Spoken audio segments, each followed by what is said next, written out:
Did you ever wonder why when a dog goes from fear to anger, it's like a rubber band? There's no middle ground, right? There's a glandular chemistry that makes fear and anger mutually exclusive. But also there's an electrical fingerprint. It's related to something called vasoconstriction and vasodilation. To vasodilate is to make your hand red. Would you like to be of the order of the red hand? What that enables you to do is send your blood to the surface and thus create an antenna structure. It turns out that vasoconstriction and vasodilation obeys the laws of physics called conservation of angular momentum. So when the ice skater pulls in her hands and speeds up, begins going much faster, it's called conservation of angular momentum. And what happens when you vasoconstrict or bring your blood to the core, you change from an umbrella into a bullet. And there's some difference there between fear and anger, you see. That when the blood is at the core, you stored your inertia. But also at that time, you have retracted from feeling, because blood follows water, follows magnetism, follows symmetry, follows awareness. So the ability to send your blood to the surface allows you to be able to prehend, to be able to be the antenna for magnetism. And when your lover touches your body, if her skin turns pink, you know she likes you. Well, if a dowser's walking along, you have a row of dowsers, right? And you come and you say, let's see if everybody can feel this ley line. Sometimes the ley line will jump out to meet you, okay? Because the earth is saying, here, I will send my magnetism, my blood, because I'm enjoying this touch. Other times, if the magnetism goes away, so that at Vukovar in Yugoslavia, after the war, when the underground water disappeared, the earth is saying, it's painful to touch here. I'm going to vasoconstrict instead of vasodilate. Yeah? Or if you have a native elders massacre, like the Aborigines are massacred, and a bunch of their tribal spirits are stuck magnetic fields in the rock, preventing magnetism from unpacking, then it stops raining. You can understand the physics, yeah? Because water follows magnetism, follows symmetry, follows awareness. So water goes to the place where magnetism converges non-destructively, makes fire. And so if there's slip knots of magnetism in the land that have not come to the fire, the centering force, the place where magnetism becomes shareable, then the magnetism stops flowing. And this leads to the Peace University project, which we'll talk a little bit about today. The Peace University project is based in the work of Professor Phil Callahan, and it's part of my story, I suppose. I went down and I made a film with Professor Phil Callahan called Tuning Into Nature and Antennas of Nature. Anybody heard of Professor Phil Callahan in Florida? Yeah. Yeah. He's rather famous.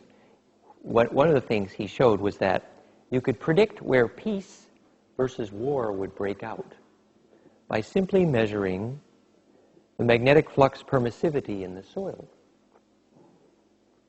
So you go around and you take this cheap little magnetic flux permissivity. Magnetic flux permissivity is a name for how easy does magnetism pass.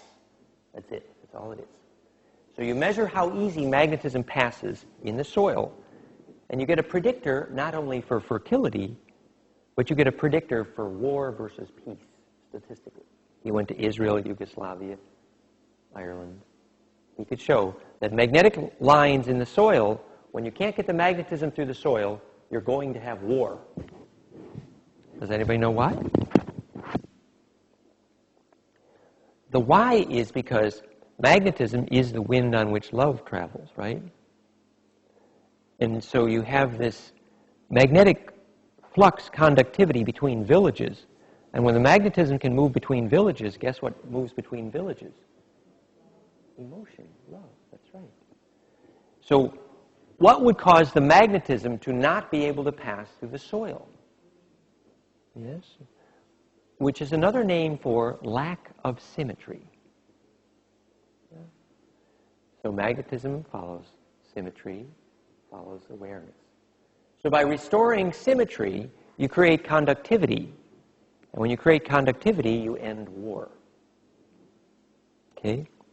So what happens is, we know the electrical symmetry of the magnetic field around the heart, which creates peace. You're going to see that measured here. Maybe we'll play at the end of the day today, too. So we'll hook up the little heart tuner, and you'll see the electrical symmetry that enables magnetism in the heart to become stable and make peace.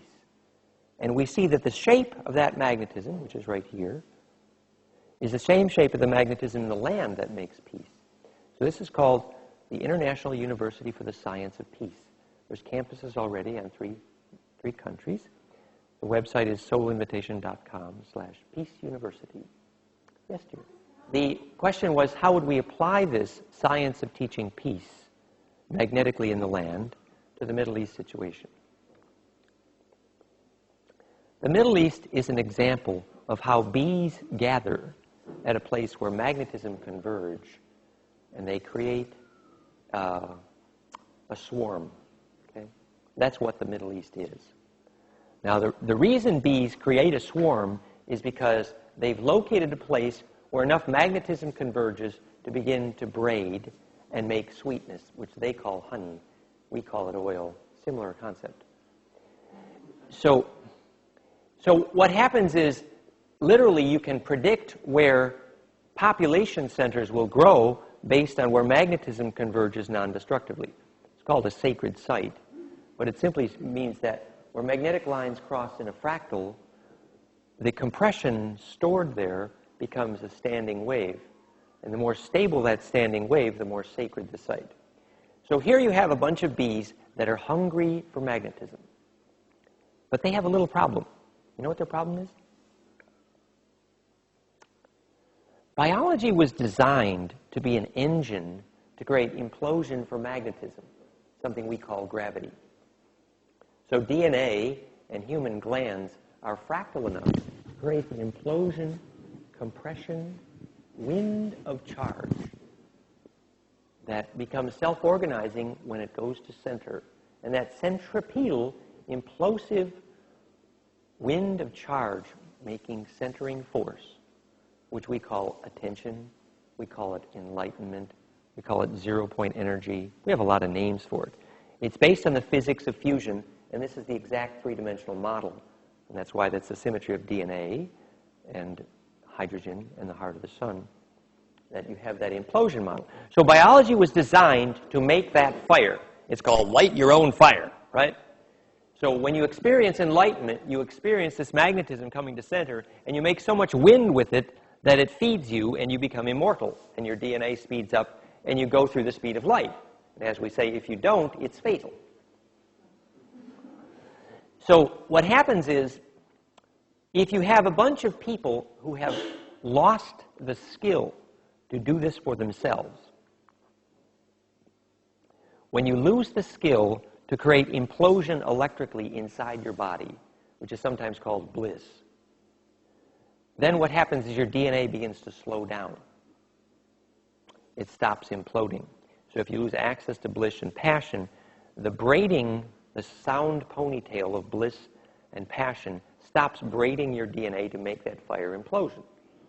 And so those who lose that skill to make the tornado in the DNA that goes through the speed of light using passion to do it, their DNA slows down. And those are called Nephilim, or the fallen ones. Okay? And they lose the ability to lucid dream, bardo navigate, travel through the stars, and carry memory through death, and they lose their souls eventually. Okay? That's the story of our genetic ancestors, which were called Ebi and Uru. Ebi is bird, and Uru is snake. And Nibiru and Hebrew are the conflict in the Middle East, right? And so there you have an extended family which has lost the ability to make bliss and passion. And so the swarm of bees is very desperately saying, oh, is there any fire here? Is there any implosion here? Is there any wind going through the speed of light? Because otherwise I'm toast. Because I have been depending on on Yahweh was a medium-grade reptile who did not know how to ensoul DNA, you see? And so the inability to ensoul DNA resulted in a desperation to locate fire. So all these bees swarming over the last vestiges of magnetic fire in the land are desperate because they will lose their soul if they do not find fire or passion. But because they've never been told that you must be able to make it from the inside out, they're willing to die rather than lose the last part of the bee's swarm. Yeah? Ensouling DNA goes like this. You got the lightning. Here come the lightning. And you got this stuff called primal soup. Primal soup are proteins that says, here come the lightning, assume the position. Okay? And the proteins arrange themselves, and the ones that are really clever get squeezed.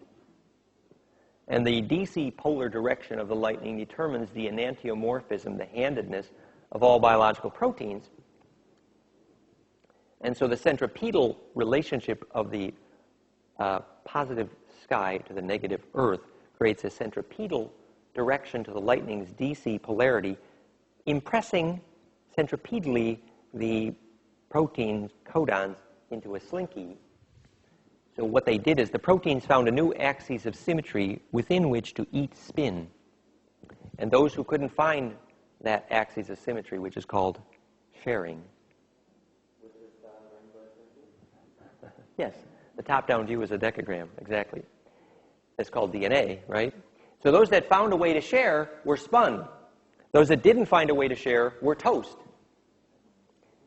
So that ability to catch the lightning is related now to the ability to catch the lightning of bliss. Now what happens during bliss and euphoria, Glückseligkeit, is you have lightning up the spine, accelerating, compressing DNA into the Lord of the Ring torus donut. And the compressed DNA creates a tornado through the speed of light that makes a soul. So in effect, quite literally, the skill to turn lightning into ball lightning. Anybody seen it? The skill to turn lightning into ball lightning is the physics of ensouling DNA. You know how you turn lightning into ball lightning? Well, when you're a shaman and you're studying how to teach a tornado to eat its own tail, a very scorpionic skill, at the time of the scorpionic full moon? Yes. So when you teach a tornado to eat its own tail, it turns from a helix into ball lightning. But essentially what happens is the field effect appears to become self-steering. And so the appearance of the self-organization of the imploding wave is that it's sucking field effects through its own center of gravity electrically through the speed of light, and that communion with velocities, which can approach an infinite number of different field effects converging, we're calling self-awareness, which is merely a name for self-reference or self-similarity. So that ability for the field effect to become self-steering is what we're calling ensoulment. The physics is simple. Think of the DNA slinky turning toroidal inside out recursively, and it sucks itself through the ether like a jellyfish, and thus appears to be able to steer itself through the speed of light into time travel, and that's what we call getting a soul. Yeah? So, what's the possibility of the computer or the internet becoming soul itself? The infrastructure is not self-similar enough. Okay? It's like a data set. If you have a data set that you wanted to become self-aware, you arrange the X, Y, and Z axes of the cells of the Lotus or Excel spreadsheet into a three-dimensional matrix which is that fractal. And at that moment, the CPU horsepower required to achieve infinite data compression goes to zero. But if the infrastructure itself is not the same shape as the data, so self-similarity becomes immediately visible. We call it compassion. It's really compression. Compassion is when you feel inside what is outside, and so outside can fall in. So fractal data compression is the solution to all problems. So we can actually deal with that effect, that now 2001 effect. For example, thinking about it more immediately, at one time in Dune, I think it was God, Emperor of Dune, or maybe it was Lazarus effect, Lazarus, they discovered that the green vine of the planet was about to become self-aware. So there was this like kudzu-like vine was like circling the planet, and they realized electrically this green vine was beginning to pulse, and they realized it was becoming self-aware. And then there was a political conflict between those who did versus did not want the green material to become self-aware. And so you voted in the politics by whether or not you bought a lawnmower, right? There's a lot of symbolism here. Remember Dagwood and Blondie? Blondie's in the house. She comes to the window. She says, Dagwood, Dagwood, they just announced on television that the planet is dying from too much carbon dioxide. And Dagwood hollers in, sorry, Blondie, I can't come in now. I'm mowing the lawn. And you see this thing belching out carbon. So everybody's voting on whether they want a collective mind, right? So this is the idea of a symbiotic relationship with your ecosystem. Very practically taken when we realize that the day that Tesla decided to use 50 and 60 cycles as the frequency for our power grid, they selected a frequency at which the voltage required to stop the heart was lowest. So it's one of the least embeddable and most evil. Evil only means failure to embed. So it's an evil wavelength in the sense that it's not sacred, which again only means ability to embed. So this ability of a wavelength to nest in all the wavelengths, which are fractal to the sun, basically, determines whether or not, in fact, those waves become self-organizing and self-aware. So supposing a power company executive were to realize the physics. So he says, okay, I'm going to multiply the wavelength of Planck and hydrogen by log functions of golden ratio and use a harmonic series of phi-based implosion embedding instead of 50 cycle to run the grid at. So your local public utilities transformer pole becomes self-aware.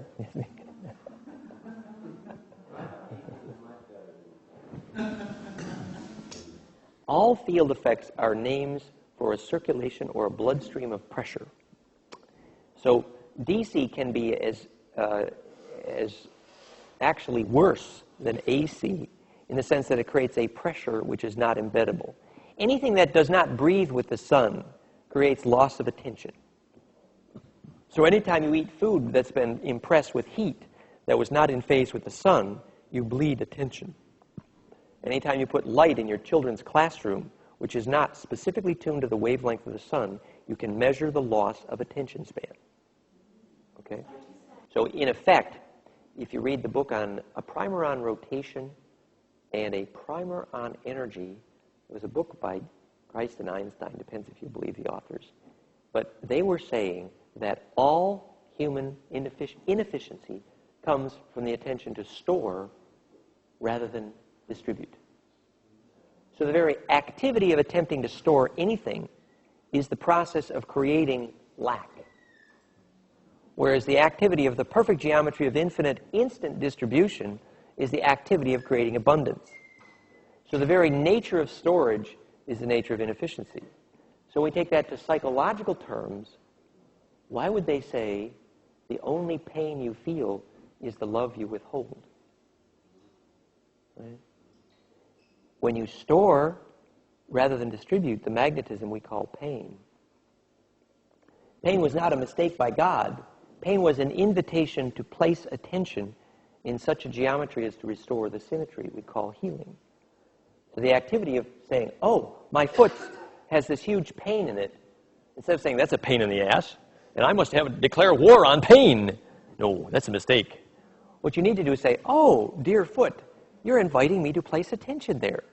And the attention creates the still point, which is the centering force, which creates a phase sorting of the electrical field there, which turns the dull pain into a sharp burning pain, which is a great gift to focus the pain. At which point, the asymmetry becomes symmetry, because compression is the only possible way to sort anything. And so that, in effect, restores the electrical symmetry we call healing. Yeah.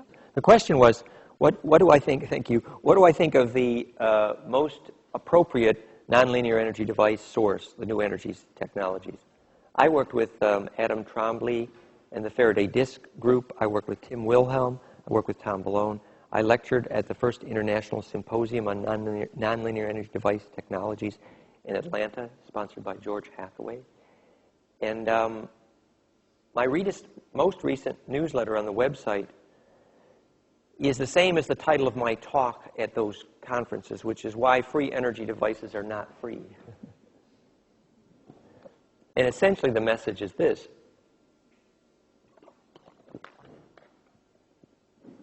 Anytime you arrange capacitors in that symmetry, fractality, you make voltage from gravity.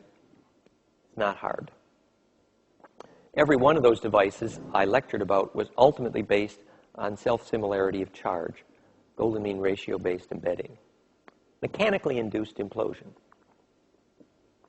What mechanically induced implosion, for those who were here last night, you remember the top-down view of that model of DNA, Earth grid, and zodiac is simply 10 spirals of the golden mean.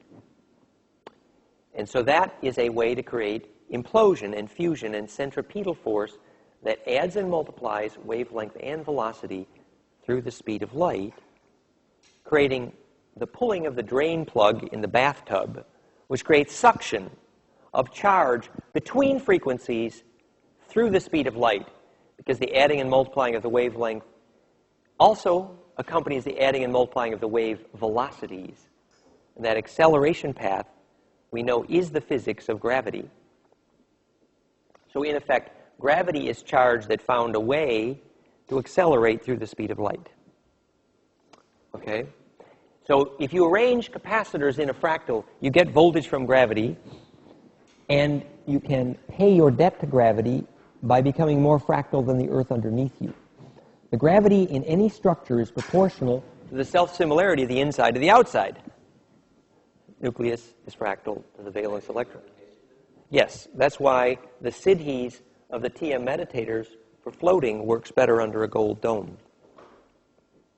Because the gold is a valence fractal whose electrons are in that shape, the star mother.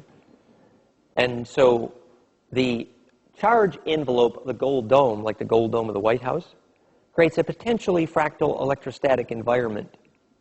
And therefore, you can use that as a matrix in which to establish fractality in you electrically, and thus pay your debt to gravity and float. Well, the point I want to make about the quote-unquote free energy or scalar energy or torsional energy or zero-point energy devices is that, of course, you can get voltage from gravity. What you need to understand when you do it is you are bleeding the gravity field of Earth. In effect, you're bleeding an angel. What happens is that every time you make gravity, you create a way to accelerate charge through the speed of light. And that compression acceleration path is how inertia is pushed into the bloodstream, which is the gravity wormholes that pass between planets and stars. It's the physics of why, as Gurdjieff said correctly, planets and stars experience gravity relations erotically. It's how angels get born. When you repair the fabric of time, the fabric of gravity, you in fact stop your guardian angel from bleeding. So, to a physicist, the way you explain this is, when you accelerate charge through the speed of light in purely mechanical ways, the charge, once it gets through the speed of light, is dizzy, because only if it's coupled with biological intention. I'm talking about any structure which is biologically fractal enough to be a Holy Communion device, of which DNA is an excellent example. Okay? So a Holy Communion device is a device which, by so accelerating charge, makes it infinitely distributable. It's the physics of the secret life of your cells. So when we get to our ET history of DNA, we'll discover that the central galactic core cultures had rather specific hygiene rules about those who could use DNA on their star systems, because it affected the Holy Communion of all other stars. Yeah? But instead of Ark of the Covenant type energy, I was just thinking of something like heat transfer pumps or something that's not necessarily as esoteric as what you're describing. Yes. Well, all of those devices, when they go over unity efficiency, are using implosion of the gravity field. All of them. So essentially what our yearning is when we say, I got an energy crisis, my planet is dying, what we mean is we are kids who failed to be weaned. Okay? Weaning is the process by which you go from the stored sunlight. We're driving around in cars powered by dinosaurs farting. The ETs consider that humorous, right? Okay. The reason we're doing it is because we have not been weaned. The weaning process is the activity of learning to metabolize starlight directly. And that is the glandular skill required to extract voltage from gravity, which is specifically the problem. Yes, glandular skill to extract voltage from gravity. And I learned how to do that by studying the spectrum analysis of the EKG at the moment of bliss and love. Okay, so when I was lecturing internationally on nonlinear energy device technologies, I stopped the day I first spectrum analyzed an EKG during love, because I'd realized I'd found the answer electrically. Okay, so the process of weaning off of fossil fuels, the only possible sustainable end to the energy crisis is the biological skill to attract charge. That relates to then what we'll get to when we look at the heart tuner, measuring life force, the extension of Celestine prophecy as we discussed last night. Not only are all human interactions about charge, and I mean specifically capacitance, which replaces words like orgone and baraka and chi and shaktipat, okay? But also I mean specifically that life force is the ability to attract and self-organize charge. And that ability to make the self-similarity to do that is the role of mind among waves, to teach waves to agree enough to make that centering force. At which point the energy crisis is over. Until which point, however, the gene pool is sucking a mother that's dry. Okay? That's the only long-term solution. Literally, biological bliss is the only possible long-term solution to the electrical nature of the energy crisis. The question was how shape relates to feeling and how that, for example, could be a clue to healing AIDS, was the question, to repeat it. The article that I would recommend is soulinvitation.com/cancer, which is on the CD and on the web in the cancer folder. And in it, we notice that a cancer cell is spherical, literally, whereas a healthy cell is an egg shape whose length to width ratio is golden mean. Okay, so remember last night when we were discussing how the egg arranges its nonlinear dielectric capacitance, the egg white, into the symmetry of an egg in order to become a projectile for sending and receiving charge. So the symmetry of the cell's ability to project and receive charge determines whether you have AIDS or cancer. Specifically, cancer occurs at the moment at which the cell membrane fails to respond to touch by inhibiting replication. So the only definition we've ever had for cancer is something called contact inhibition. That is, if the cell touches another cell, and if the touch of another cell does not prevent cancer, then you have cancer. Whereas if the touch of another cell prevents replication, then you don't have cancer. So it's literally the physics of touch. So why is the physics of touch the absolute clue to the physics of cancer? It's really very simple. Cancer and AIDS are opposites here. Cancer is a membrane that's too hard. AIDS is a membrane that's too leaky, too soft. Okay? Biology exists precisely because there is a tightrope between liquid and crystal. Okay? And so in that tightrope, we're dancing between AIDS and cancer. It's a wonderful metaphor. It's instructional. So the reason that cancer happens is because the way the cell works is it grabs the protein chains and changes the wavelength of food from a long wave up a massaged caduceus enzymatic ladder to very short waves. And when metabolism is done in the cell's fun of metabolizing is taking long waves and braiding them up a caduceus, a xylophone, to short waves. So when metabolism is finished, the cell has produced high-quality ultraviolet light, something called blue fire or sex juice. It's the blue light district. And ask any biophysicist, and he will tell you that high-quality ultraviolet light is the only motor driving cell metabolism. So from the cell's point of view, the work of making high-quality blue fire ultraviolet light is the fun of metabolizing. So now the cell is done eating its food, and it made its ultraviolet sex juice. Now the cell has to say, well, what am I going to do with my sex juice? What am I going to do? What am I going to do with myself? What am I going to do? Okay? Just like a promiscuous teenager. Okay? So what happens at that point is the high-quality ultraviolet light is the trigger when there is a certain threshold of present high-quality ultraviolet light, when the cell has to use that electrical inertia bouncing back to center to motorize meiosis and mitosis. So physics will only discover the electrical trigger to cancer when they measure the excess of the ultraviolet field that results from the inability of the cell to distribute its ultraviolet light. It's blue fire cocoon. Remember in Cocoon, if this is foreplay, we're in trouble? So then what happens is the cell becomes egg-shaped if it's healthy because it becomes a projectile for ultraviolet blue fire.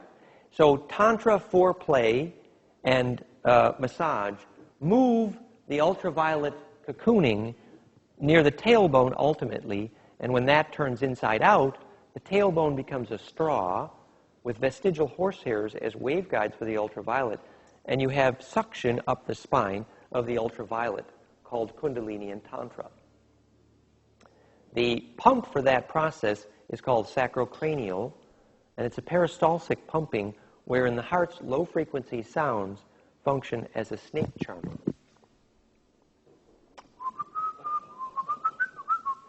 And so then what you have is the ultraviolet juices coming out the high brain.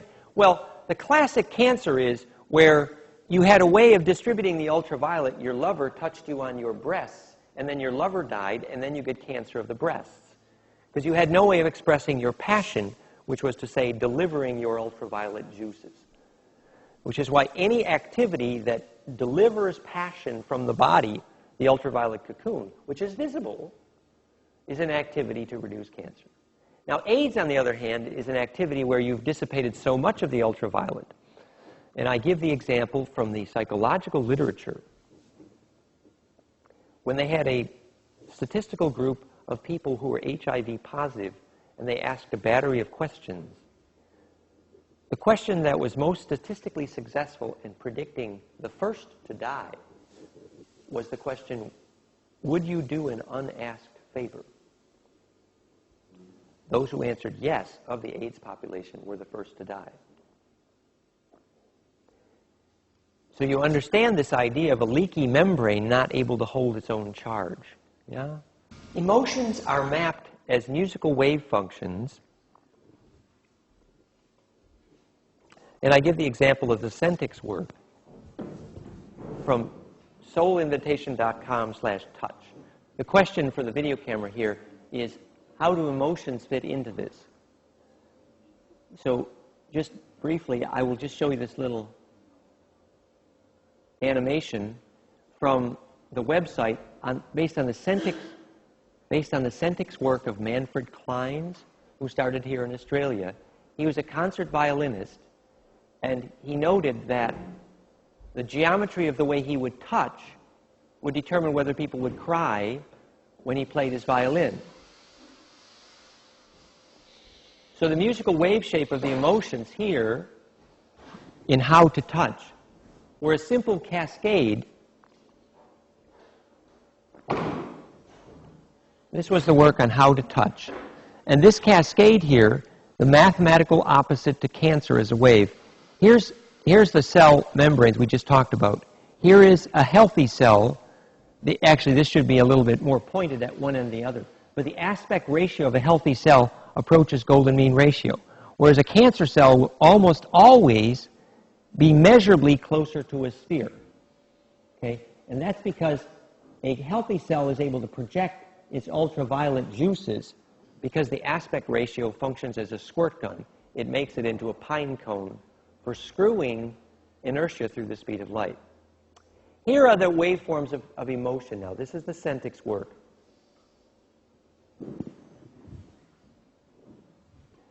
Manfred Clynes notices that when he touches his violin string, you touch the violin string in a way, this is a change in pressure over time. This is the beginning of a squeeze. When you're squeezing someone to say, I love you, you have the beginning of the squeeze, and you have the end of the squeeze, and you have the point of maximum squeeze.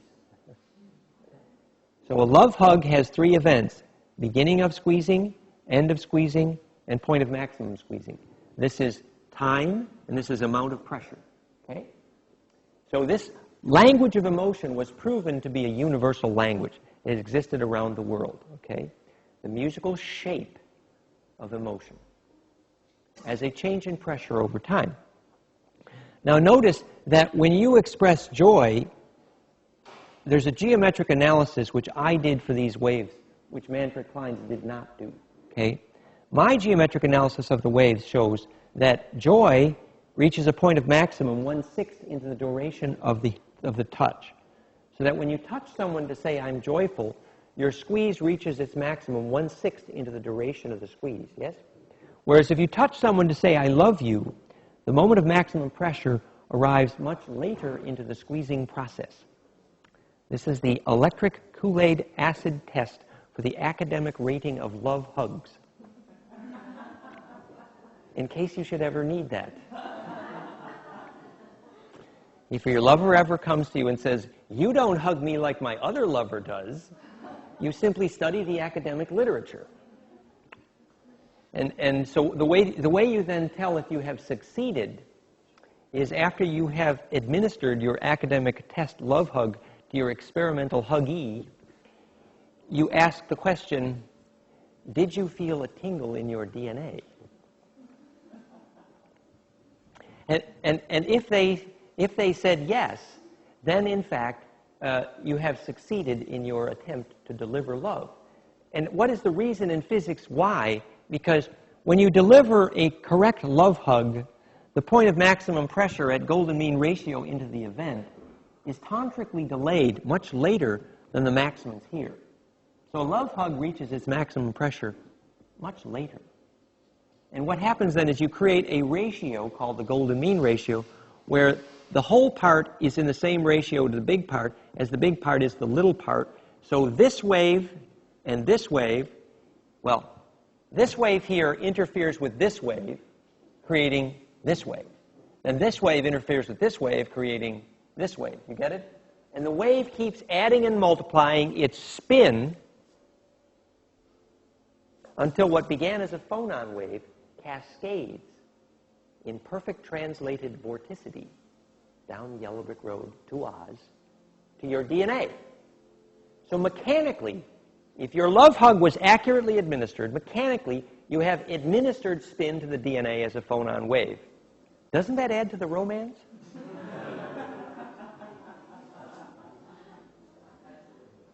Okay, so this is a clue of the electrical nature of emotion. Emotion is a name for energy in motion between frequencies. Physics, unfortunately, has almost no language for wattage or power moving between frequencies. No language other than scalar or torsional or heterodyne chirp. So because physics had so little way to describe what happens when energy moves between frequencies, emotion has been a mystery. But the glandular skill to grab a hold of field effects moving between frequencies is how gravity is made. The question was about Hulda Clark's book, The Cure for All Cancers, in which Hulda Clark, who's a wonderful healer, concludes that what happens is petroleum derivatives, ketones, the fumes of all kinds of paint and gas and those sorts of things, and outgassing of plastics, those kinds of things, are a food for the viral and bacteria parallels to cancer.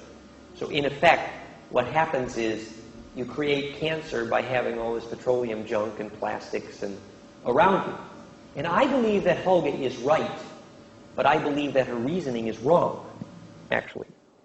Specifically, remember when Louis Pasteur said, "Oh, there's a bug in there. It's called a bacteria. Let's shoot it." That's called Louis Pasteur, right? So according to Louis Pasteur, a bug inside your body is something you got to shoot. Okay?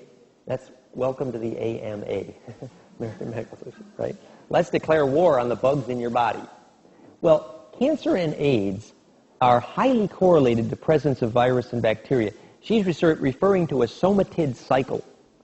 You remember Gaston Nasson's Galileo, the microscope? In Chris Bird's work, they actually saw that these bacteria have a life cycle. And you can literally see it electrically. You see this pod cocoon, and then it mutates into another form and another form. And it's called a somatid cycle.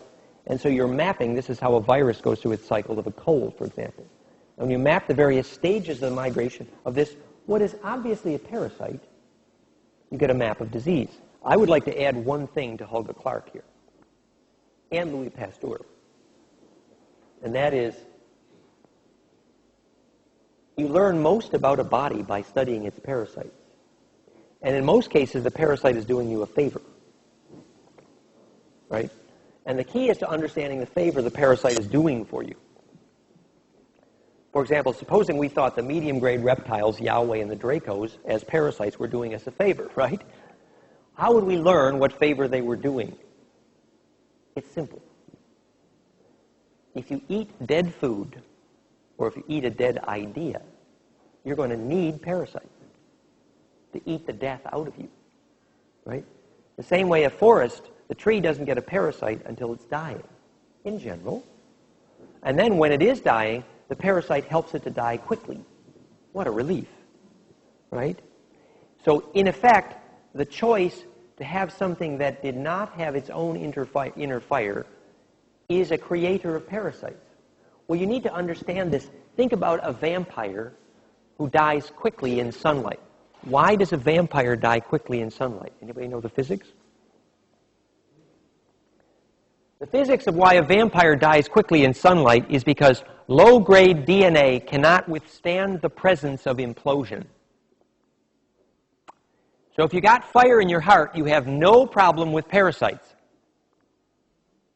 Okay? But if you don't have fire in your heart, then in fact, it's called you're beginning to die. And you're going to need parasites.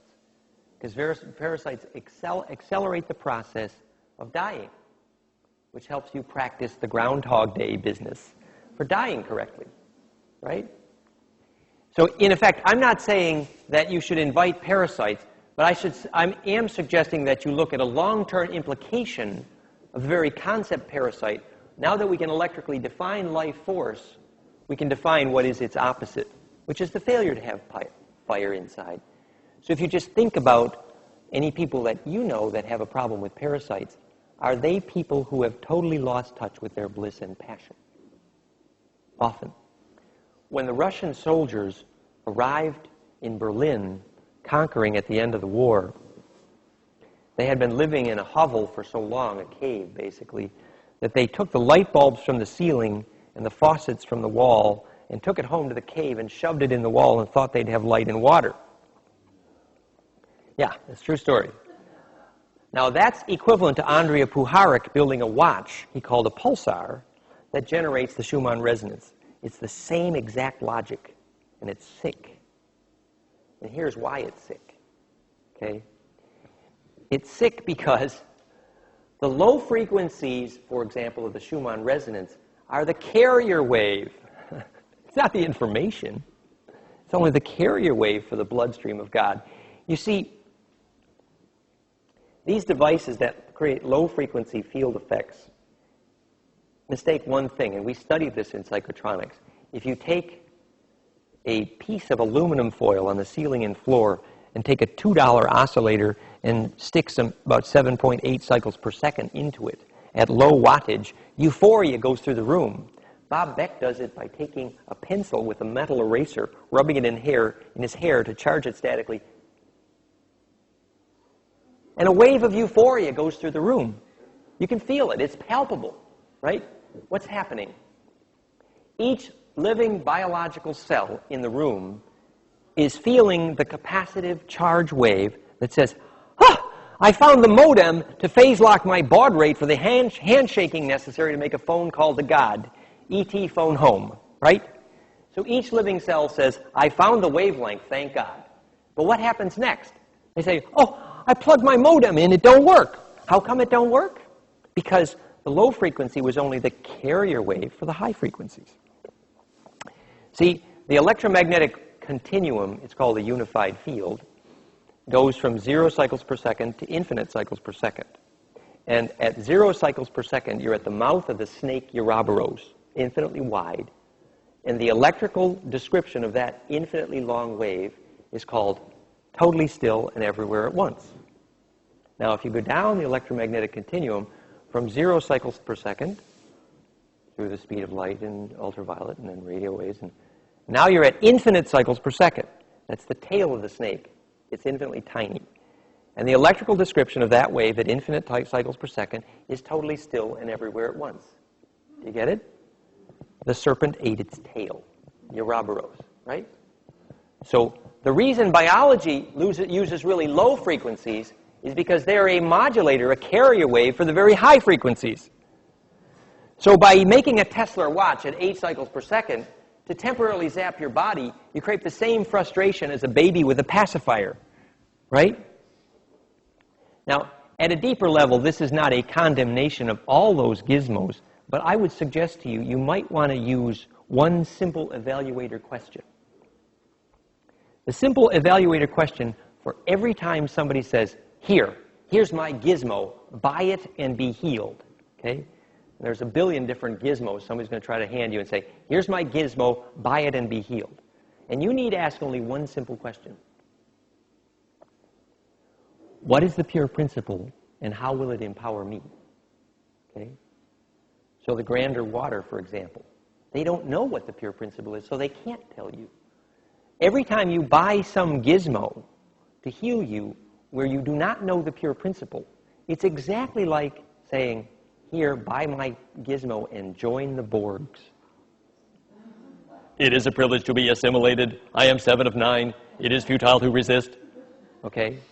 Every time you use a device whereby the principle of the device does not empower you to do it for yourself from the inside out, or you can't be nourished by the pure principle, you're a little closer to becoming the Borg, literally. And that's how you lose your soul. So the point of these devices is that every single one of them says, well, gee, there was some recipe to get magnetism through the speed of light. Some people call it tachyon. Buy my tachyon bead and go through the speed of light. You don't need your heart. Oh, you don't need my tachyon bead, right? So everybody has a little bit of a taste of this principle of how to go through the speed of light, because everybody knows that they're going to be dead if they don't get through the speed of light. People are at least intelligent enough to know that. And if you can't make it for yourself, buy my gizmo, right? So the long-term solution is you can use the gizmo just so long as you learn that it helps you learn to do it for yourself. But if it doesn't help you learn to do it for yourself, then in fact it's not self-empowering. Self-empowerment is the equivalent of self-awareness because it is the test for whether or not when you do die, you will in fact be able to steer the magnetism. When you die, you're going to lose about 4 to 10 ounces of weight at that instant. And there will be a magnetic field that has been compressed through the speed of light at the center of your DNA. And the ability to navigate that field, called having a soul, is very simple physics. No religion required. It's simple physics, and it's pure principle, and it's a compression device. And it is the make or break moment for a biological structure. And so at that moment, all the gizmos you bought all your lifetime are not going to help you unless you learn to make your own inner fire. That's one little generalized comment. So I was telling you a little bit about the stories of me, and we got sidetracked delightfully. We were up to our ass in alligators when we remembered our initial intention was to drain the swamp.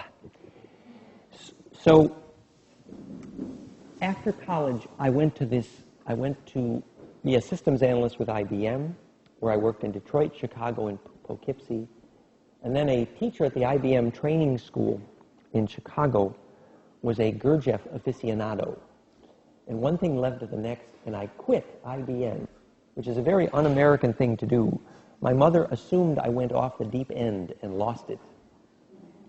And I went to, as she put it, study to be a guru in the Gurdjieff School in West Virginia, a place called Claymont.org. And it's a place where we learned the sacred gymnastic, a bliss stance, and we learned the meditations, etc., and the movement and the diet. And I began to have my first intense Kundalini experiences. After that, I had Kundalini experiences which became intense, more and more, you could almost say life-threatening Kundalini, lightening up the tailbone kind of stuff. And fortunately at that time, rather than be diagnosed schizophrenic, which is the American medical way of handling Kundalini, I was fortunate enough to be adopted by Ben Bentoff, the biomedical engineer we talked about, who wrote Stalking the Wild Pendulum, who later called me his guardian angel. And I was adopted by Lisa Nella, MD, the doctor who wrote the book on the medical aspects of Kundalini. That, plus my background in psychophysiology, I realized there was an alternative to be called insane, which was to understand the biological, magnetic nature of human bliss. Subsequently, I traveled and had very intense experiences at the Sea of Galilee and in the Great Pyramid and the Andes. I went to Findhorn with Bucky Fuller and got in a lot of trouble, I guess you could say. And then I returned to my hometown and became an electrical engineer in my father's electric business and was Sparky the motor whiz and answered 100 phone calls an hour sometimes about electrical problems for 10 years. And I invented a line of electrical devices called phase converters for allowing single-phase motors to run on three-phase motors to run on single-phase power. And I began lecturing on nonlinear energy devices. And at that time, we founded the first holistic newspaper of Western New York. We started a Waldorf school, a community called Crystal Hill Farm. And it was a rather colorful time. I then sold the farm, and we started a community in North Carolina called the Circle of Life. It was a geodesic dome designed by Bucky Fuller and installed by John Denver. And we had a community there, and it was very colorful. Could tell stories for hours on that one. And then I was invited to found the first transformational video company in Broomfield, Boulder, Colorado by Jurka Reisevi. And we founded Transicom Gaiam, which today is Explorations Magazine, the largest distributor of transformational video on the planet. And he bought us all the toys that CNN could not afford, and I became a digital video animator. And many things happened. He would invite Hancock, Buval, Temple, Lawler, all those guys, Cotterell. They all used to come to Boulder, and we'd have these gatherings. And at that time, I was invited to speak to the International Flower of Life facilitators in Cave Creek, Arizona. And the day I did that, I received invitations to speak in 10 countries around the world. And I began to wander around the planet, which I've been doing rather too much. And somewhere in there, we also converted 12 children's books to interactive CD-ROM using Flash for Usborne Books, one of the largest publishers of children's books on the planet. And I got my bliss from being an animator. Animus anima, to animate, right? Anyway, during that time, I was supported to develop an invention which was earlier called the Heart Link and is today called the Heart Tuner. And recently, after doing 10 countries in Europe each of the last 3 years, I was invited to consult at this implosion research lab in Netherlands, where they put a PhD biophysicist at my disposal, and together we programmed the current invention, the Heart Tuner, which I'm very happy about. The ability of this device to measure life force is directly related to our conversation about geomancy and feng shui here then. So I'm going to go to the soulinvitation.com/life force article here, and just show you briefly how that's measured. So I take a biological capacitive probe, which looks like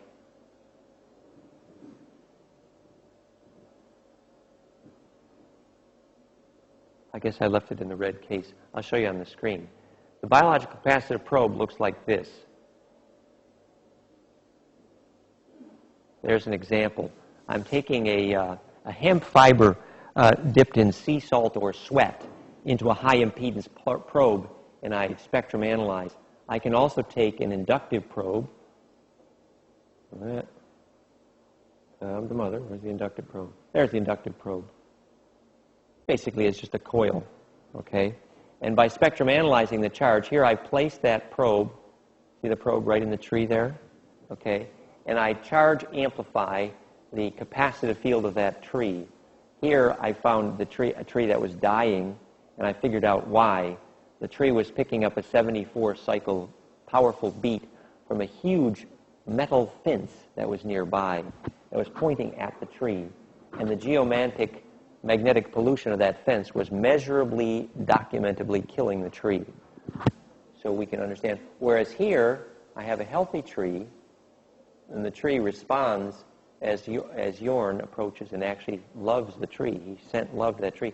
And later we measure the harmonics of the EKG phase lock with this tree. So cohering the tree's capacitance, here's another example. Here's on a cycle. This is a good one. This is when Jan, who was our programmer, went to hug this tree. It was quite real. So this is before and after Jan approached the tree and literally hugged it. This was a good example. We find that people who understand the feeling quality of sacrocranial work, where you feel the long wave component in the spine juice, are better at hugging trees, okay? Because the ability to feel and phase lock with a very long wave is capacitively how you entrain the tree and cohere its field. This is where the tree's electrical field capacitively absorbs or phase locks with that of a person. We believe the physics of tree communication is a charge, capacitive-mediated event, because it takes such low wattage to communicate charge over a distance. So you begin to see that geomancy is the discussion of a capacitive link-up between biological structures at one level. Yeah? The question was about, does one plant feel another plant, and can we measure it using capacitor in this way? The transducer that Cleve Baxter used, actually I bought one of his polygraphs once, was basically GSR, galvanic skin resistance, for plants. So he was measuring a change in resistance over time on the leaf surface. And indeed, there was powerful communication in that way emotionally. This transducer, the capacitive probe, we have used more for what I would call higher amperage emotions, and we haven't done much of that work yet. One of the issues we have is this kind of work here with the capacitor is picks up mostly noise if we do it in a room like this. We have to be mostly out in the woods because the charge capacitive field of biological force is so weak that anything with 50-cycle noise in it messes it up. But I do think that's good physics because most bliss and euphoria experiences occur far from power wires for that reason. So we have more work to do in that regard, that's clear. Mm-hmm. This is some of the original work we've done. Here's the cascade waterfall of a tree being affected by emotion. And here's a dramatic example. The tree's field effect became very coherent in response to this person's heart. And there was a plot here.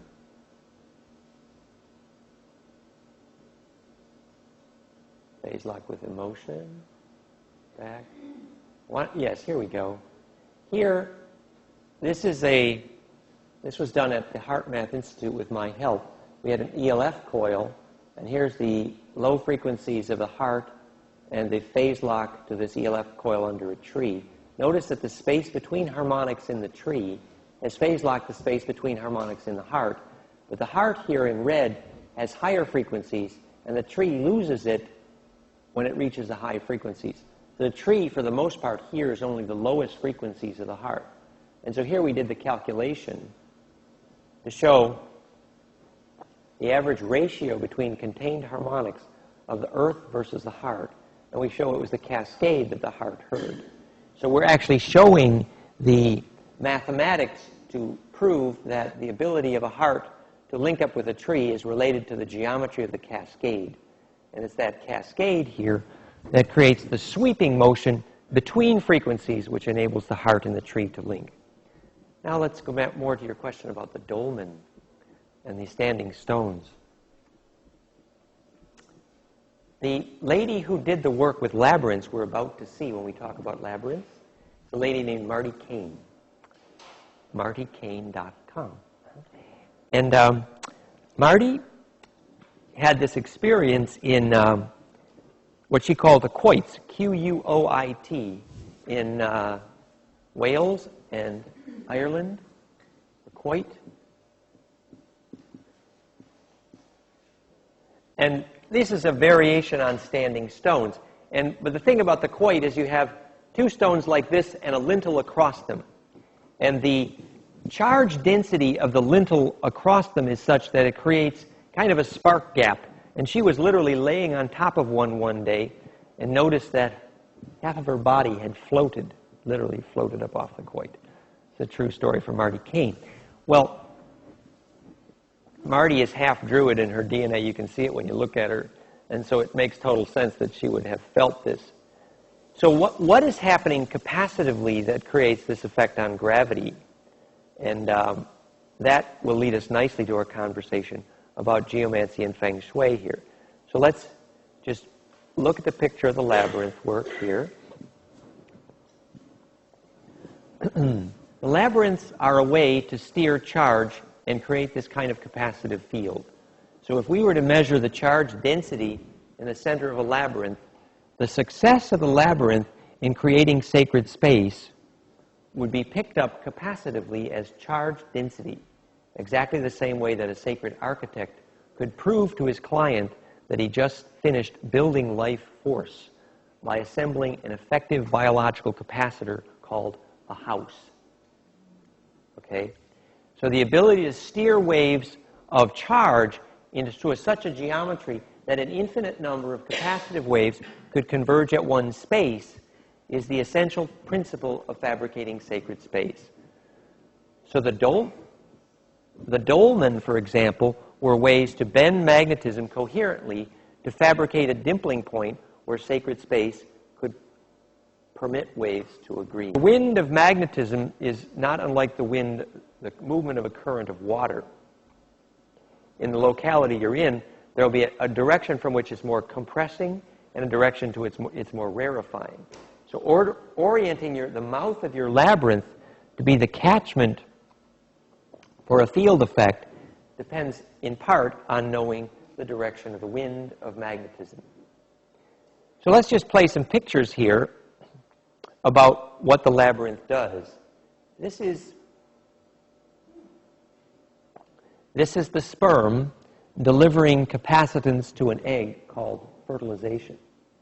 And what happens, the delivery of charge density to the surface of the egg results in invagination.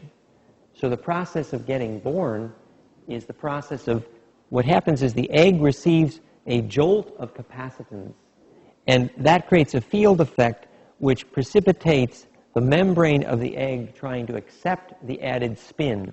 And the only way the spherical egg membrane can accept the added spin density is by invaginating or dimpling. And when that process of turning inside out goes to completion, the dimple becomes a tornado that goes through the egg and it becomes a torus. At which point it learns the skill to turn inside out, at which the ectoderm, endoderm, and mesoderm switch places, and that's called getting born. Yeah? In other words, turning inside out is the first move you ever made. So that then leads, after the division that results, into the 1, 2, 3, 5, 8 propagation geometry and the whole Fibonacci thing. So that turning inside outness made into a series of kinesthetic operations is basically what the labyrinth is. The labyrinth is a projection on flatland, magnetically, of the 7-color torus donut. So the ability to kinesthetically record, remember, and reenact the sequence of turns of mind. For example, if I look at the outside view of this gold spiral, I see the shadow of only the spiral. If I looked at just the gold spiral on the donut, I would see the Hebrew letter Beit, yes? But then if I walked 1/7 of the way from the outside, I should do this properly with the green. This is the proper orientation of greens here. Red, converge, blue, diverge. So if I go from 1/7 of the way here, from seeing the Hebrew letter B, and walk 1/7 of the way around, and again look straight at the center, I will now see the shadow of the Hebrew letter R, Resh. And so I keep doing that, but in the 7 turns, and when I'm done, I'm on the inside looking out instead of the outside looking in. And from there, that same gold spiral, from that point of view, is the Hebrew letter He. Pi, 5, squares the circle. And so now I've spelled the Hebrew word Bereshit, which was the first word of Genesis, which was originally mistranslated in the beginning. But when Fabre d'Olivet retranslated Genesis based only on the shape of the letters, he translated Bereshit to mean, at first, in principle, the origin of thingness. And if you see, in fact, having enacted that sequence of symmetry operations to turn inside out on the surface of a donut, you had stored matter out of light, you tied the slip knot, and thus created thingness. So enacting the sequence of turns of mind necessary to turn inside out becomes enacting the sequence of turns of body to turn inside out on the surface of a donut.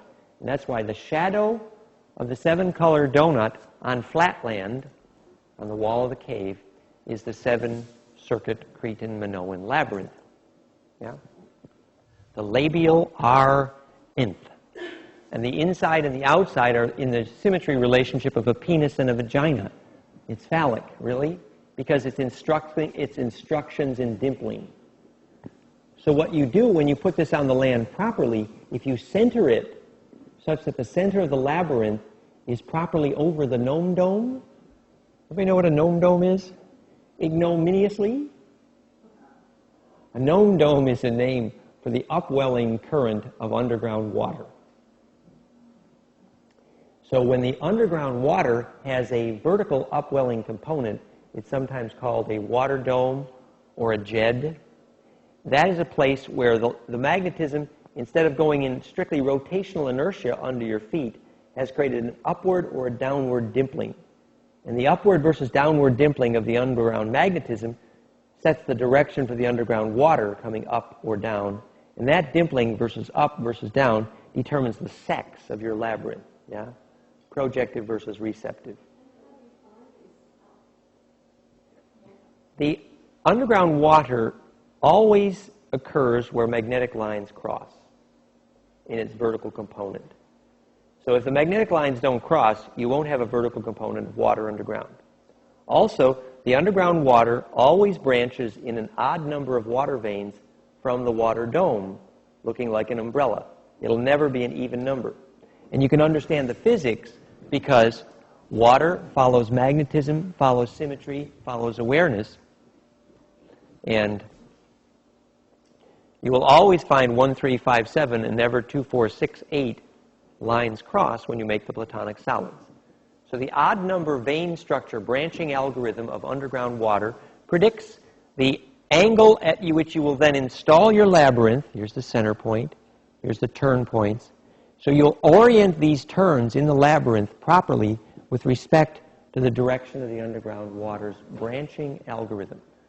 So the center of the labyrinth is to reinforce the underground water's dimpling, the Jedi, the raised Jed, the Shem on. And that branching algorithm then becomes a map for how you're going to make your labyrinth. The labyrinth at one level is the flame in go. So if I take the dance of the flamenco, the Greek key, and revolve it, I go from one-dimensional to two-dimensional to three-dimensional, turning inside out, ness, making the flame go in, right? So that's the dance. It was called the Greek key, but it was the map to passion, the steering the magnetism inside out. So that ability to teach turning inside outness creates center of gravity. So when you ride your horse in a labyrinth, you electrically create a center of gravity such that you and the horse can move as one. And that ability to do that is in proportion for your electrical capacitive center of gravity to be in phase, totally phase-locked capacitively with that of the horse. So that when you think and move, the horse and you move as one electrical structure. To learn that process of embedding one inside the other, the labyrinth is used in horses. But it's a metaphor for what we do with ourselves to be able to move all of our being bodies, as it were, in that nested array. So these are some examples of labyrinths from Taffy Lancer and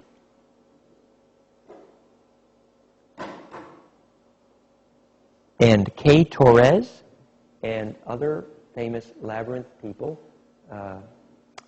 Missy Reynolds in North Carolina.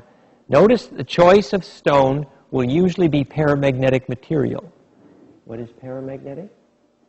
Paramagnetic is stone that bends magnetism coherently like a lens. Diamagnetic, examples of paramagnetic would be limestone or quartz-based materials. Diamagnetic materials, on the other hand, is that which would break up or fractionate the path of magnetic lines. Examples of diamagnetic stone would be sandstone. You want to use paramagnetic stone for your labyrinth. You do not want to use diamagnetic stone. If you want more physics on that, I recommend Phil Callahan's books on paramagnetic versus diamagnetic. Essentially, the activity of Feng Shui, geomancy, bowbiology is the activity of using paramagnetic structures on the land as if they were a lens for magnetism to fabricate pretty pictures out of magnetic lines. Yeah? So steering charge is what these devices do. So what does this result in? This results in the dimpling process being learned kinesthetically. These are some examples of labyrinths. This is the one in Colorado at the Star House here. This is the one in Taffy Lancer's backyard in Cave Creek, Arizona. This is the labyrinth walk. The labyrinth walk is profoundly therapeutic for dyslexia as well. This is Annette Reynolds' work. This shows how a labyrinth is built, yeah? So to start the labyrinth, very important. So this is the classroom 101 on labyrinth starting, okay? You find the place where the magnetic lines cross, where there is likely to be a dimple of underground magnetism. At that place, you get up off your cross and follow me. So you put a cross, yeah?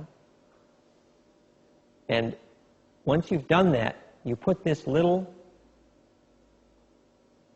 L in your cross, like this. So this is the process of starting a labyrinth. Once you've decided how to orient your labyrinth, you got these L's in here, right? And this is going to be the mouth of the labyrinth down here. Okay? So now I'm going to put 4 dots in there like this. So that's how you begin your labyrinth. You've decided the width of the labyrinth is at least wide enough to be able to walk it. But you need to extrapolate that about 7 times this is what you're going to need out here. You can judge the size of your labyrinth by multiplying by 7 the size of the aisleway there. So ultimately, the scale of the labyrinth doesn't matter as long as the ratio is correct. And the ratio is such that it can steer the magnetism of the land. Yeah? So you set your labyrinth position by the crossing of the ley lines, the orientation by the direction of the wind, and the labyrinth size by enough space to walk it, but enough space so that it fits in with whatever area. Because when you're done, it's going to be a giant vortex sucking in magnetism. So you make those decisions. And then I'm going to do the inside-out trick. Okay? I'm doing this with a different color pen so you'll be able to see the origin. I start here at the top center, and I'm simply going to go over and under. Okay? So here I go. Over, under. Okay, so I'm never lifting the pen farther than to go across the aisle. Okay? I lift my pen, go across the aisle.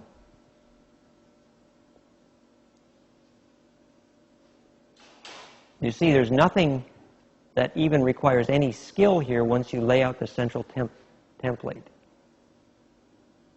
Okay? So I'm going over and under and over and under. I don't have anything to remember, anything new to invent once I lay out the first template. Okay? Now I'm forming the mouth of my labyrinth. And actually the goal is not so much that the walkway paths be perfectly even, so much as they actually follow the magnetism of the land.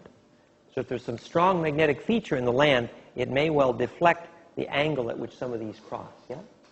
And so now here, I have a turn point here. Let's use a different color pen. I only have two colors here. But the turn points are critical points. This one here. See these turn points? So when I laid out my labyrinth, I was very conscious of the angle of those turn points with respect to the branching algorithm of the underground water. If the branching algorithm of the underground water has been properly aligned, the labyrinth will create more magnetic suction to the still point. The nature of labyrinth building is such that building a labyrinth is like having a love relationship with a landscape elemental, okay? The landscape elemental becomes very accustomed to your emotional work with it. And it's rather bad form to make a labyrinth and play with the gnomes and elementals and then leave them alone. They don't like that, okay? So if you build a labyrinth, it's like building a relationship. It's something that you should visualize, imagine as a long-term commitment. Because what you're doing is you're creating a place on the land where the magnetic lines are going to implode and dimple and send biological magnetism through the speed of light. So you're creating an erogenous zone for the planet, quite literally. So the planet is not going to like it if you start a lovely, nice, touchy-feely relationship and then you disappear one day and never come back. The most elemental labyrinth is the one we've been looking at, the 7-circuit labyrinth, as it's called, which is the Cretan Minoan. But here we have some pictures of the 13-circuit sharp labyrinth, okay? And indeed, here you have a 13-turn geometry, which is the sharp labyrinth and the walking path, yeah? Now, in the more complex labyrinth, you have a longer spin path to the 0 point. And the 13-turn labyrinth is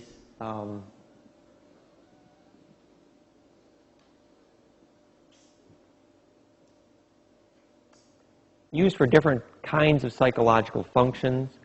I think in this case, the 13 may be more than numerologically related to the fact that the 13th sphere nests inside the 12 in the cube-octa symmetry.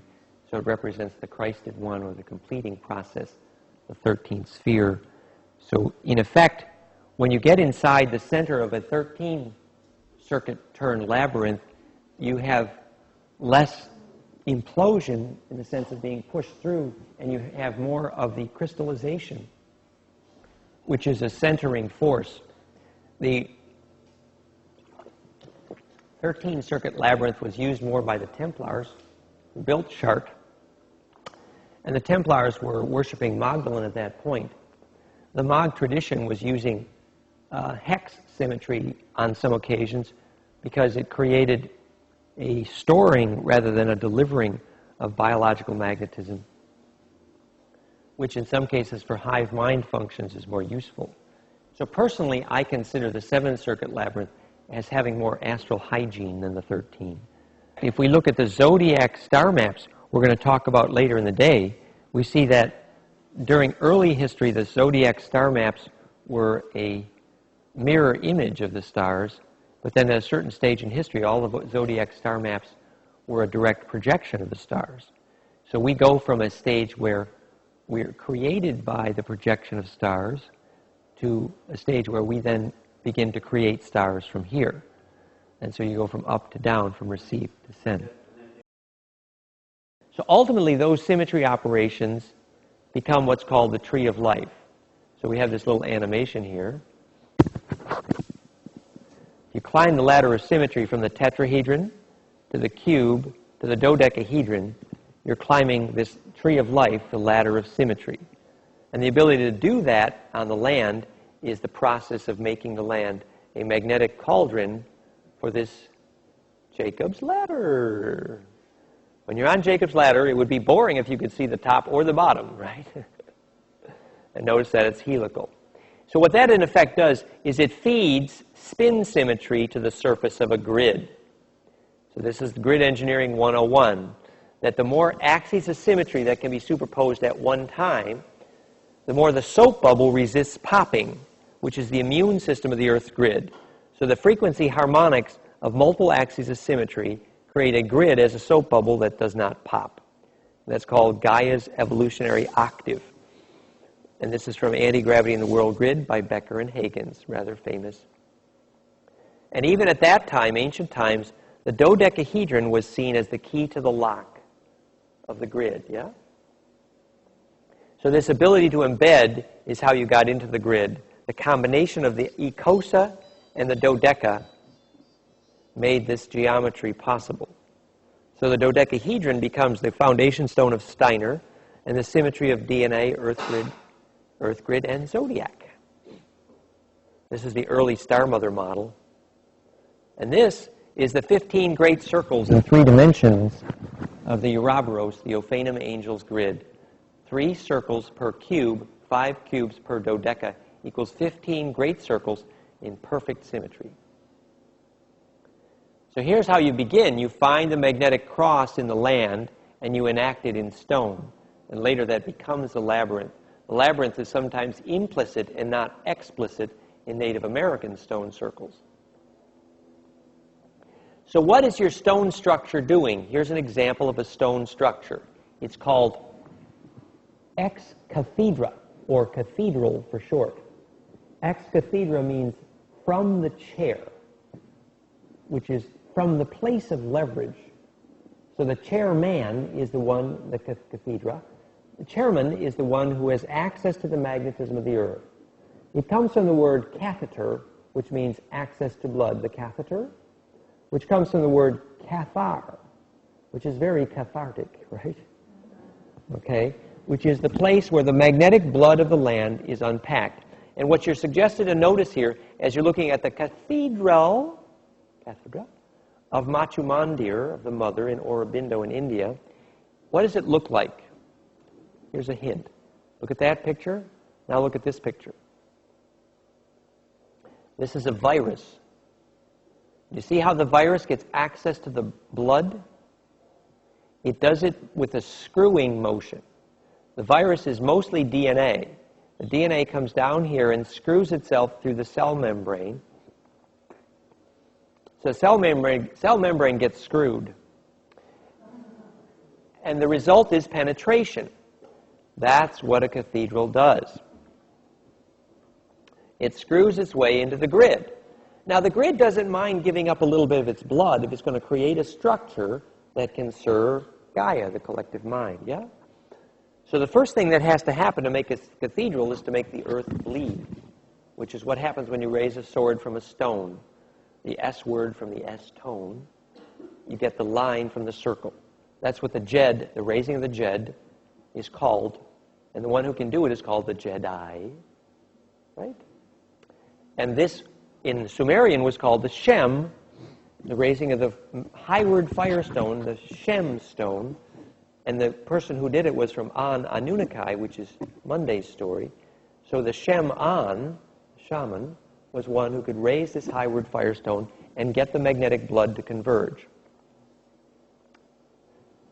Has anybody here ever seen a dragon come out of the earth and fly? There's a famous book in geomantic circles, or a good book, I don't know how famous it is, by David Yarrow. It's called The Dragon and the Ice Castle. And it's about magnetic lines in geomancy and feng shui. Now, in The Dragon in the Ice Castle, David describes very vividly one day having this experience of seeing a magnetic current clairvoyantly, very clearly, come out of the earth and begin to fly. The dragon took wing. At first we thought these Chinese people telling these dragon fairy tales were telling fairy tales. Not true. It's physics. If you take a fast enough shuttered video camera and you look at a bleeding power company transformer, you see these magnetic worms coming off of it that look like parasites. And at first they seem to be able to steer, but then you realize they're a little bit dizzy. So the transformer, by being unable to embed, is creating astral pollution. And the astral pollution comes in the form of these magnetic worms, whose ultraviolet cocoon comes off the transformer, and you can see them with a digital video camera, or if you're clairvoyant. Yeah? Well, that's what happens to these magnetic fields coming out of the earth. Some of them are a little bit parasitic because they don't know how to make their own fire. Others of them are the true high-winged Draco dragons. Well, this ability to evoke the dragon current was called the thumper in Dune. Anybody ever remember? The magnetic worms in Dune? Shai-Lud. It was the name we later called Shai-Lud the devil. But Shai-Lud was the name of the children of Uru, which was the bastard son of Enlil, later called Metatron, I think. So this ability to evoke a branching algorithm in the magnetic worm of the shapeshifter of DNA was related to this ability to raise the Jed, the sword from the stone. They evoke a magnetic field that went in a line when it used to go in a circle. Magnetism in a circle is called matter. Magnetism in a line is called energy. The translation of vorticity that makes the difference is a spin path. So this led to what's called the harmonic module plan. Supposing you have 4 billion human beings whose DNA is intensely aware that it's going to be fatal if you cannot get through the speed of light. And so every time your DNA thinks it's close to be able to squirt an ultraviolet shape-shifting magnetic worm through the speed of light, your DNA gives it a shot. Now, most women, when this happens, say, I got a headache and I need a pill. Okay? But the fact is, it's your DNA saying, I'm trying to squirt now, otherwise you're going to die. So when you respond negatively to the electricity of your bliss, you're in fact informing your DNA that you choose death over life. So creating a legitimate spin path for bliss to accelerate biological magnetism into stars is the purpose of DNA and government. And so we devised this plan called the harmonic module almost 20 years ago now, which was a description of the biophysics of group bliss process. And today we're much closer now that we have the software for Heart Tuner to share and phase lock heart harmonics over the internet. But you see the concept. This was a description of a stadium with thousands of people, and you have a laser show here, spinning dodecaecosa, and the phase lock of a large number of human hearts. And the laser projectors with mirrors create this optical cocoon here, which acts as a container in the ultraviolet for collective human bliss. Has anybody ever talked to a person who operates lasers at laser shows? I met quite a few. A guy named Robert Mueller in Western Washington there, and another guy named Bob Zwada, who wrote the cancer article with me, and another guy named Bruce Lipton. These were all people who used to operate laser shows for entertainment industry. And I'm telling you this story for one particular reason, that all three of them independently reported something to me which I found fascinating. They said that they had observed that they became physiologically addicted to operating laser shows. So here is this is an addiction, not unlike a narcotic addiction, that if you get around laser shows and you do it regularly, eventually you're addicted. Okay? What does that mean? So the laser is coherent light acting as a carrier wave for the light of the aura. And suddenly you have a dissipation, a distribution path for the light of your own aura. And if you haven't found another way to get bliss, to project the light of your own aura, you literally become physically addicted to being at and steering lasers. What does this tell you about the need of DNA to steer its ultraviolet into a laser? Fascinating idea, huh? Yeah? So this is the concept of the harmonic module. So right now we have the capability of linking 6 to 12 hearts over the internet. Using an averaging function, an algorithm, we're eventually going to be able to link a large number of hearts over the internet. And the ability to do that requires agreement. The ability to have biological entrainment requires psychological agreement. So consensus process, political agreement, is identical with the biological process of creating entrainment between hearts. When hearts can link up, political agreement will necessarily follow, because the biological information transfer sets the baud rate, the handshaking, for political agreement. Yeah? Precipitation is as easy as understanding why clouds gather over children when they dance barefoot in mud blissfully. If you take most average children and ask them, they can focus their attention in a cloud and put a hole in it. The physics is simple to understand, that the difference between water in the vapor state and water in the droplet state is the seed of symmetry which charge creates. So by moving capacitive fields into concentricity of focus, literally charge implosion, you steer the water vapor into columnation, literally the fabrication of an envelope. So the function of the cloud seeding machine was to plant seeds of capacitive symmetry to turn the vapor into a droplet. But you do the same thing with your attention electrically. So cloud seeding is called precipitation, right? So the physics of making rain is the physics of columnating magnetism to teach the physics of how water can share. So the vapor needs not be separate, but can share space in the envelope we call the droplet. So let's test our understanding of this by looking at James DeMayo's paper called Desertification and Patriarchy from the Orgone Wilhelm Reich literature. So James DeMayo, and this is at soulinvitation.com/desertify. He's famous. He runs an Orgone Institute in America, James DeMayo. And he writes this paper. And what he observed was, if you are an archaeologist or an anthropologist, and you make a map of the spread of laws making public affection illegal in North Africa, you would have made a map of the spread of the Sahara Desert. So just strictly anthropologically, strictly from a statistical viewpoint, if you track the spread of laws where public affection is illegal, you're tracking the spread of a desert. It's simple population data. Okay? So now, having observed this statistic that if you pass a law making public affection illegal, you create a desert, we need to understand the physics. The physics is, when you touch someone, what happens is that the shortwave in your body has the opportunity to check for symmetry with respect to the longer wave of magnetism in someone else's body.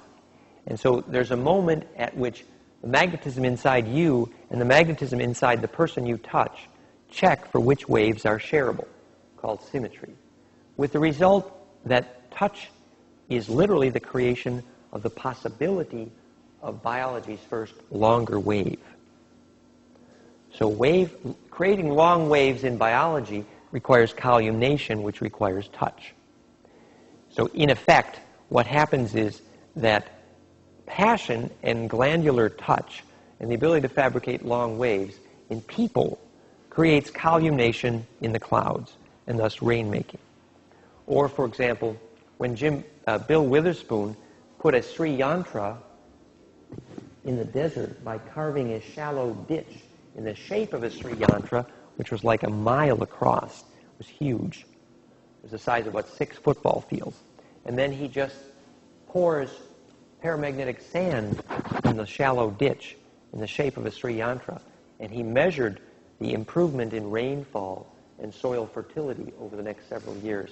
He fabricated a microclimate.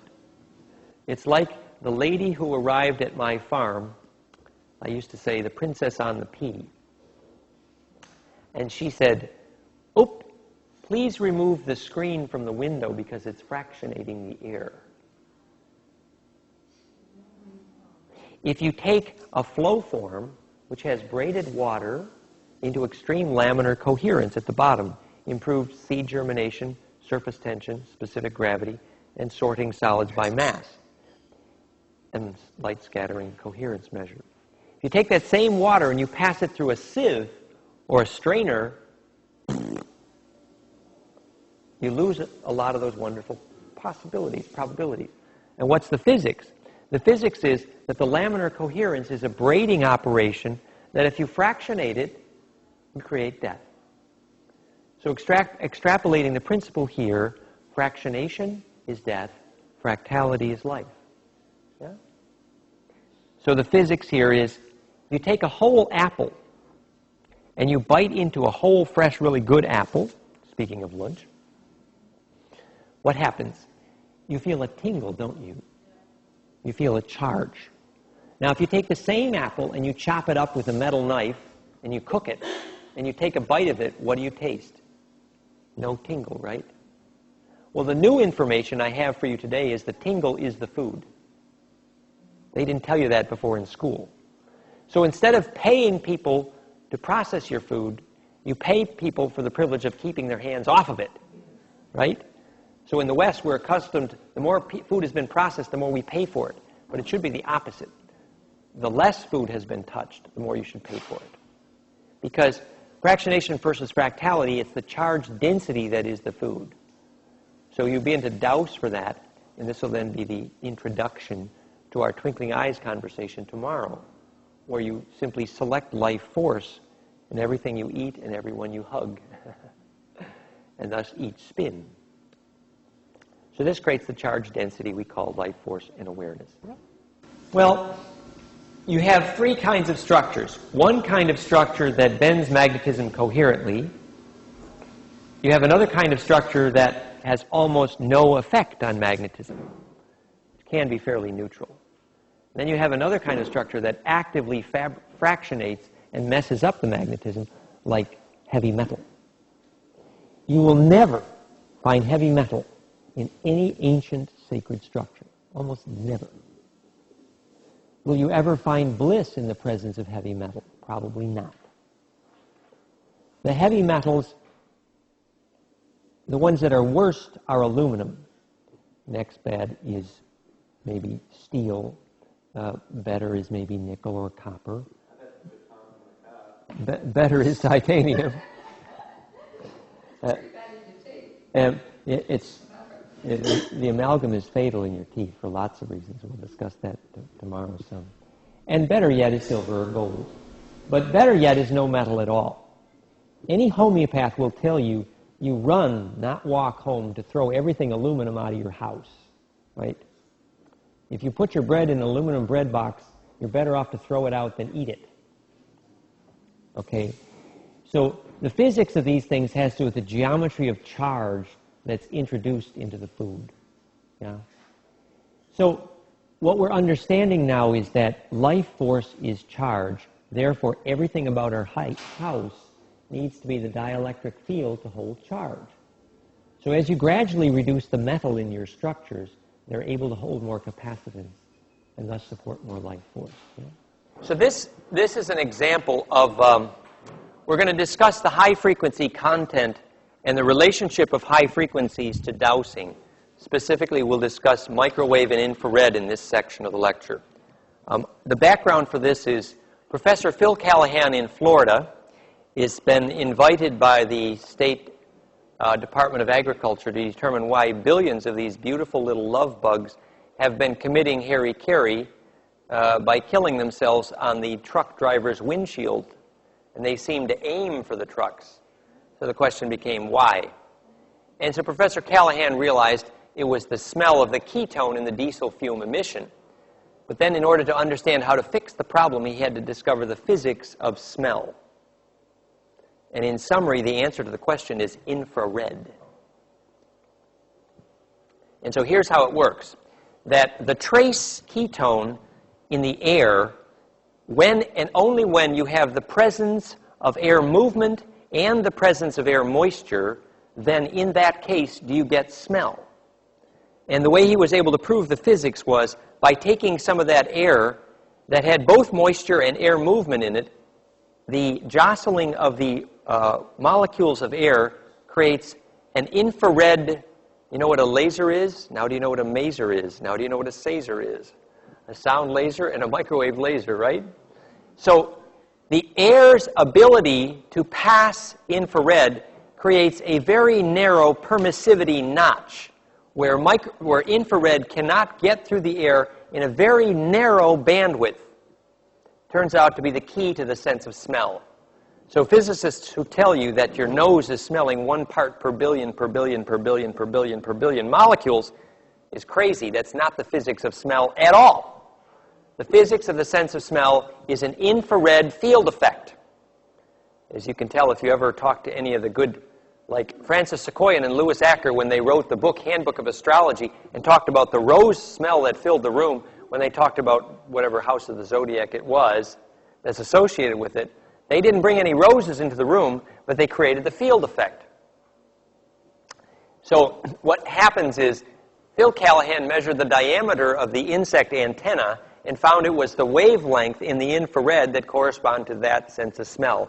So it was the sex spherome smell infrared that was attracting the love bug. So now, do you know why the Anunnaki Teltos said, "Fee, fi, fo, fum, I smell the blood of an Englishman"? In fact, you can smell the blood because there's an infrared and ultraviolet cocooning effect that the light, the cell, the DNA gives off that light when it's excited, literally, yes? So you would smell the blood of an Englishman. Anybody know why the highest percentage of Rh negative blood on the planet is in England? Rh negative means rhesus monkey absent. And the reptilian DNA was recessive to everywhere but jolly old England. Wonder why? Well, Elizabeth from Lizard Born, does that give you any clues? No. So you have to have this, you have to understand the stiff upper lip in Parliament was because when mom's a lizard, you don't get much compassion, so you can't cry, so your lip gets... I think I was stuck with stiff upper lip. Okay. So anyway, we'll go into those. We'll manage to step on the toes of just about every culture on the planet before we're done. So don't feel anyone's particularly honored. Wait till we get to the Italians, right? Okay. You have Rh negative blood, which is actually rather rare on the planet, but in England, yes, about 10-15%. But you have Rh negative blood, and you're from England, and you have all the Angles from the Ans of Anunnaki and Anu, right? Tuatha De Dan and Daniel, Solari An. So the Ans were those, the sun gods, and that was the lineage of the Drag Ans, who had Agni, fire in their blood. Ag, right? The dragons, the Agni. So this is the story we're going to play with. We'll do this, and we're going to not go... If we go there now, we won't come back. So, but this descendancy from those who still had fire in their blood was the Anglish bloodline, yes? And so the Anglish is the language of the Angles. So looking at the angles here, we see that the microwave emissions of the pineal epiphyses and the thymus and the pituitary and... This was a measure of the microwave emissions of living human glands.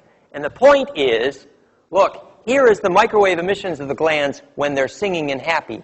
And now you take those same glands over a geopathic zone, and whoops, the pineal went down to nothing, the thymus. So suddenly the thymus is not able to sing in the microwave, and it's measurable. And you know where they measured this? at the geopathic zones of the water vein crosses under the houses. Just what you were talking about. Who was telling us the story? Yes, just exactly what you were talking about. The inhibition of cellular microwave due to geopathic crossings of the underground water vein structure. Here we're looking at the underground water under Chart. So you're creating a DC magnetic current which is steering the high frequencies. A low frequency, almost DC, a ley line, steering high frequencies, in this case microwave. Well, why would cellular microwave be so critical to facilitating biological communication in general? And here I want to introduce the Bob Dratch microwave scanning emissions technology. Anybody familiar? Well, it's very simple. Bob notices that every time any living human cell uses or stores energy, it always does it by adding or subtracting to the bond distance from adenosine diphosphate to adenosine triphosphate, ADP to ATP. That is a teeter-totter.